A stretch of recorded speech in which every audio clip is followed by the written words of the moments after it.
Welcome to Inside British Royals. This is your exclusive look inside the world's most famous family. We are exploring the scandals, secrets, and power plays that define the modern monarchy. If you are new here, please do well to hit that subscribe button for more updates. An icon, a monarch, a grandmother. For 70 years, Queen Elizabeth II was a constant, unshakable presence on the world stage. Her image is etched into history, a symbol of duty, tradition, and a bygone era. We all saw the palaces, the parades, and the perfectly coordinated outfits.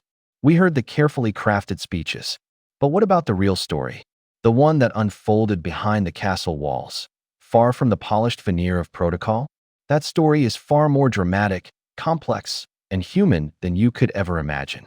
This is the story of the moments never meant to be seen, the private heartbreaks never meant to be shared, and the secret struggles of the woman who wore the crown. This is the story of the queen you never knew. Elizabeth Windsor was a princess, but she was never supposed to be queen.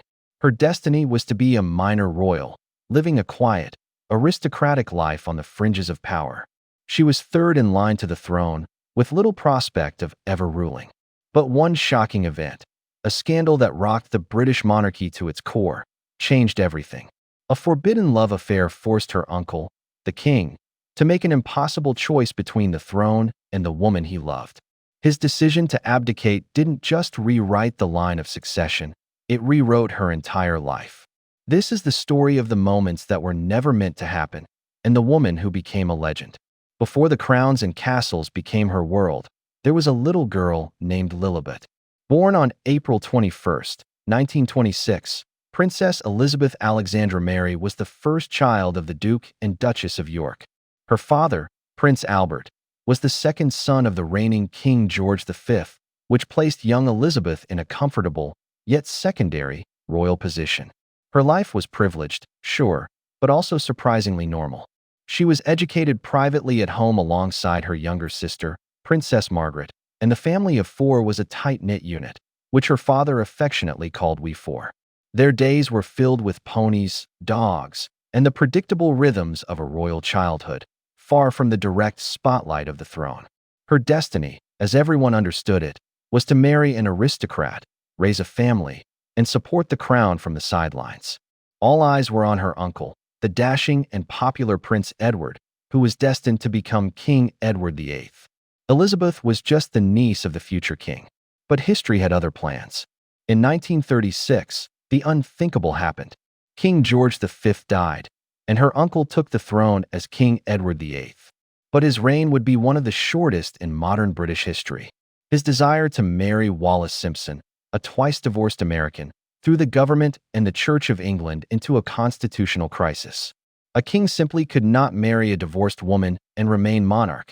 Faced with an ultimatum, Edward chose love. On December 11, 1936, he abdicated, sending shockwaves across the globe and forever altering the course of Elizabeth's life. In that single moment, her quiet world vanished. Her father, a shy and unassuming man who battled a speech impediment, was reluctantly thrust onto the throne as King George VI. And 10-year-old Elizabeth, who might have been playing with her horses just hours before, was now the heir presumptive. She was next in line. Her governess, Marion Crawford, recalled the surreal moment the news broke. Elizabeth was in the middle of her lessons when the sound of cheering crowds swelled outside. A footman entered and bowed to her. When Elizabeth asked what was going on, he simply said, "Your father is king." From that day forward, her life was no longer her own. It belonged to the crown and to the nation she was now destined to serve. Long before she was a queen, she was a 13-year-old girl who fell hard. The object of her affection was a handsome, confident, and slightly rebellious 18-year-old naval cadet named Prince Philip of Greece and Denmark. Their first real meeting was in 1939 at the Royal Naval College in Dartmouth. While her parents toured the facility, a mumps outbreak meant the young princesses had to be entertained separately. The cadet chosen for the job? Philip. He famously vaulted over tennis nets, impressing the young Elizabeth with his athletic energy and a complete lack of stuffiness. According to her governess, the princess was immediately smitten and never took her eyes off him. Philip, on the other hand, barely seemed to notice the young princess at first. But a connection was made. During the long years of World War II, they began to write to each other, a correspondence that blossomed into a deep and enduring romance. His letters from the front lines became her lifeline, a connection to a world beyond the sheltered walls of Windsor Castle. He was a breath of fresh air, a man from outside the British establishment, who came from a challenging and nomadic background after his family's exile, and who treated her like a person, not a future queen. When the war ended and Philip returned, things got serious. But it wasn't a straightforward fairy tale. The royal court was deeply suspicious of him. He was seen as an outsider, penniless, foreign, and with German relatives, a very sensitive issue so soon after the war. Courtiers whispered that he was rough, ill-mannered, uneducated, and would probably not be faithful. They wanted a safe, British aristocrat for the future queen. But Elizabeth, always so quiet and composed in public, showed a surprising steeliness in her private life. She had made her choice. In 1946, Philip proposed. She said yes on the spot, without even consulting her parents. This quiet act of rebellion was a defining moment for the young princess. When King George VI found out, he consented to the marriage, but on one condition. The engagement had to be kept secret until Elizabeth turned 21 the following year. Perhaps he hoped she might change her mind. For nearly a year, they lived with their secret. The engagement was finally announced in July 1947, and they were married that November. In a world that would demand she put duty before everything, her choice of a husband was her first, and perhaps most important, personal victory. The man the establishment doubted would become her constant companion for over 70 years, the one person who could see past the crown to the woman beneath. As she later said, he was, quite simply, my strength and stay. On February 6, 1952, the world shifted on its axis for 25-year-old Princess Elizabeth. She and Philip were on a royal tour, staying at the now famous Treetops Hotel in Kenya. She had climbed into the lodge as a princess. The next morning, after a night spent watching wildlife, she descended as a queen. Her father, King George VI, had died in his sleep. The news was broken to her by her husband, Prince Philip, in the quiet solitude of the Kenyan gardens. In that private, devastating moment, her life as a naval wife and young mother was over. Her return to London was somber and immediate. Dressed in black, she stepped off the plane not as the vibrant young woman who had left, but as a monarch burdened by a nation's grief. Winston Churchill, her first prime minister, later remarked that she was just a mere child, yet she bore her new role with a kingly presence.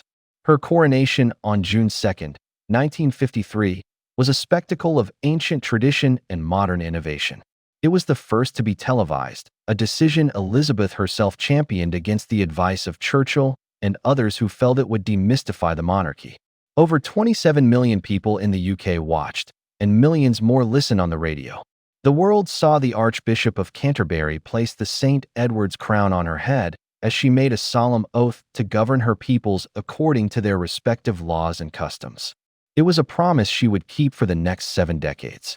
Immediately after, she and Philip embarked on an unprecedented 6-month tour of the Commonwealth. This grueling journey, covering over 40,000 miles, was a powerful statement. The British Empire was transforming into a voluntary association of independent nations, and the tour was designed to reinforce her new role as head of the Commonwealth. She was the first reigning British monarch to visit Australia and New Zealand, drawing enormous crowds. The young queen was no longer just the ruler of Great Britain. She was a global figure, and her reign would be defined by her tireless effort to hold together this new alliance through her personal dedication.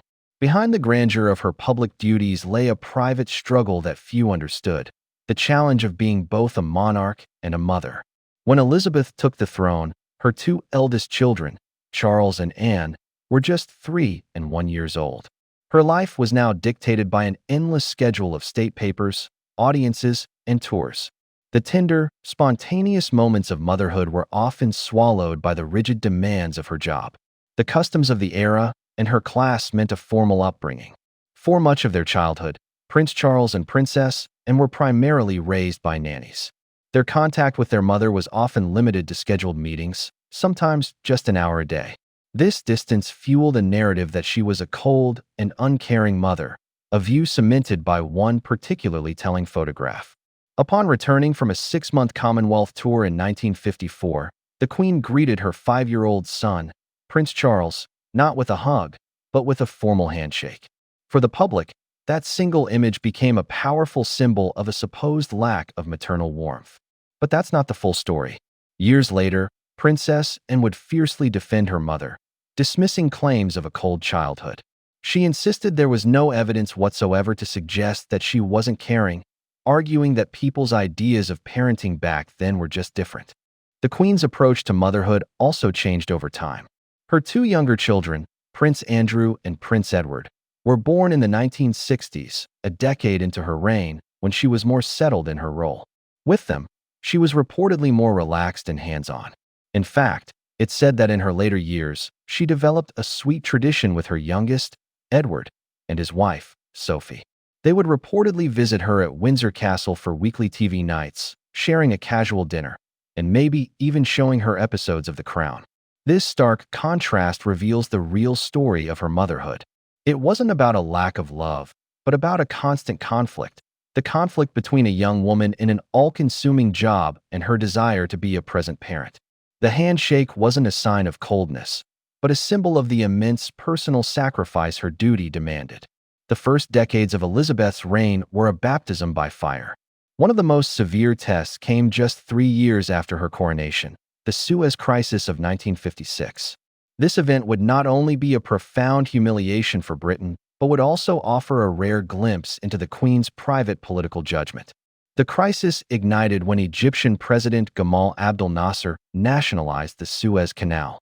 In response, British Prime Minister Anthony Eden concocted a secret plan with France and Israel to invade Egypt. The operation was a catastrophic failure. International condemnation was swift, and the debacle exposed Britain's diminished power on the world stage, ending in a humiliating retreat. Publicly, the Queen remained silent and impartial, as always. But behind the scenes, her view was starkly different. Years later, it was revealed that the Queen had privately thought Prime Minister Eden had gone mad. She had harbored deep reservations about his reckless plan. This private assessment showcases her sharp political instincts, even early in her reign. The crisis cost Eden his job and marked a turning point. His successor, Harold Macmillan, began the process of decolonization, a policy the Queen actively supported. She saw the future not in clinging to empire, but in fostering the new Commonwealth. Her role wasn't always passive. In 1957 and 1963, when the Conservative Party had no clear leader, it fell to the Queen to choose who would form a government, appointing Harold Macmillan and then Sir Alec Douglas Home.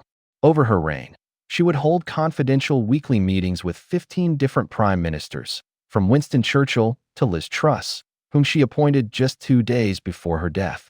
In these meetings, her deep experience and quiet wisdom were most felt, a steadying hand guiding the ship of state through decades of profound change. Of all the personal trials Elizabeth faced, none was more painful than the romantic crisis of her own sister, Princess Margaret. Where Elizabeth was dutiful and reserved, Margaret was vivacious, artistic, and rebellious.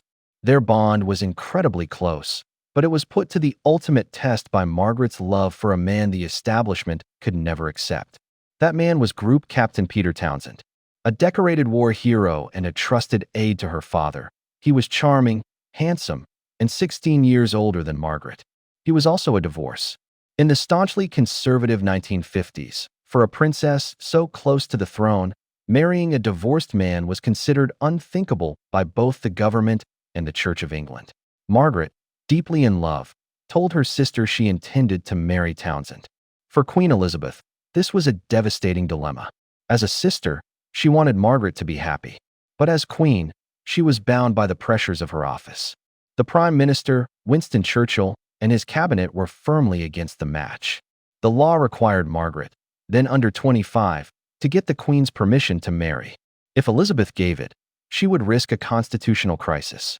Torn, the Queen asked Margaret for one thing: to wait. She urged her to wait until she turned 25, when she would no longer need the Queen's permission. The government, however, took a more decisive and cruel step. They abruptly transferred Townsend to a diplomatic post in Brussels, exiling him before Margaret even returned from a royal tour. The separation was agonizing. When Margaret finally turned 25, she was given a stark choice: marry Townsend and be forced to renounce all her royal rights and her income, or give him up. In the end, the pressure was too much. In October 1955, Princess Margaret issued a heartbreaking statement, announcing she would not marry him, mindful of her duty to the Commonwealth. Though the decision deeply strained their relationship, the sisters remained close throughout their lives. But for the young queen, it was a brutal lesson in the lonely, personal cost of wearing the crown, a role that sometimes meant sacrificing the happiness of those she loved most. As the 20th century wore on, the deference that once shielded the royal family began to crumble. The age of mass media brought an insatiable appetite for royal news, and the Queen found herself presiding over a family whose private lives were becoming painfully public. The most explosive scandal was the breakdown of the marriage between her heir, Prince Charles, and Princess Diana. Their fairy tale wedding had captivated the world, but the union was deeply unhappy. The situation spiraled out of control into the War of the Waleses, a bitter public feud played out on the front pages of newspapers. The crisis peaked when news of Prince Charles' long-standing affair with Camilla Parker Bowles became public. For the Queen, this was more than just bad PR. It was a deep personal offense. According to reports from those close to the family, she was furious with her son. In a rare display of anger, she is said to have told Charles she would have nothing to do with that wicked woman. For years, her resistance to Camilla was steadfast. It was only after a very long time, seeing the genuine happiness Camilla brought her son, that the Queen slowly began to accept her. The scandals didn't stop there. The marriages of Princess Anne and Prince Andrew also ended in divorce, leading to her famous Annus Horribilis, or Horrible Year speech in 1992. And in her later years, she faced one of her most difficult challenges: the allegations surrounding Prince Andrew and his association with the convicted sex offender Jeffrey Epstein. As the scandal grew, the Queen was forced to strip her own son of his military titles and royal patronages. In these moments, her famous reserve was both a strength and a weakness. It projected stability, but was often misread as a lack of feeling. The truth is, she felt these betrayals deeply, a mother grappling with the very public failings of her children. While family dramas grabbed the headlines, the Queen's most profound work was happening on the world stage. Over 70 years, she transformed from a young head of state into one of the most respected diplomats of the modern era.